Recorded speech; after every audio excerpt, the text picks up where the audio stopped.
Hello, আসসালামু আলাইকুম। কেমন আছেন সবাই? আমাদের কাছে একটা ফোন নিয়ে আসছে আইটেল।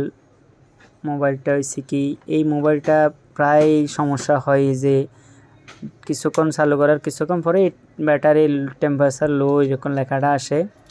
তো এরকম লেখাটা আসলে অনেক টেকনিশিয়ান ভাই দেখি যে বাটন সেটের কাজই করে না বা টাচফোনের কাজ করে। তো আর অনেকে আছে দেখতেছি ওইটা একটা তার জাম্পারিং করে, ওয়াশ করে, চার্জিং এসির কাজ করা হয় না। মূল বিষয়টা হচ্ছে আমি যেই কাজটা করি, একটা ডায়োড নিয়ে আমি ওই যে বাটম সাইডের অ্যাভেলেবেল যে মাদারবোর্ডগুলোতে ডায়োডগুলো পাওয়া যায়, ডায়োডগুলো নিয়ে জাম্পারিং করি। তো আজকে আমি আমার ওই যে স্টুডেন্ট ছোটো ভাই ওনাকে বলতেছি কাজটা তুমি করো, আমি দেখাই দিই কীভাবে কাজ করি, দেখো এগুলো শিখো, কাজে লাগবে।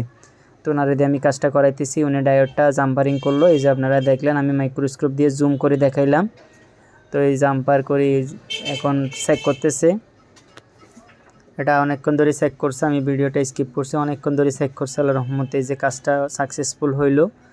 উনি আবার একটা বিষয় কি, উনি কাজ করে সাকসেসফুল হইতে পারলে বেশি খুশি হয়, এভাবে বলতে চাই যে আলহামদুলিল্লাহ ওকে।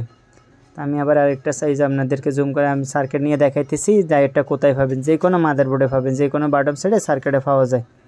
প্লাস মাইনাসটা দেখি লাগাইতে হয়, একটু ভালো মতো দেখে লাগাবেন। প্লাসটা হচ্ছে ব্যাটারির মাইনাসে, ডায়োডের প্লাসটা ব্যাটারির মাইনাস কানেক্ট লাগাইতে হবে। আর ওই পাশেরটা এই যে বলতেছে ভাই আলহামদুলিল্লাহ ওকে। তারপর আমি কই আচ্ছা ঠিক আছে, ফিটিং করে ফেলো।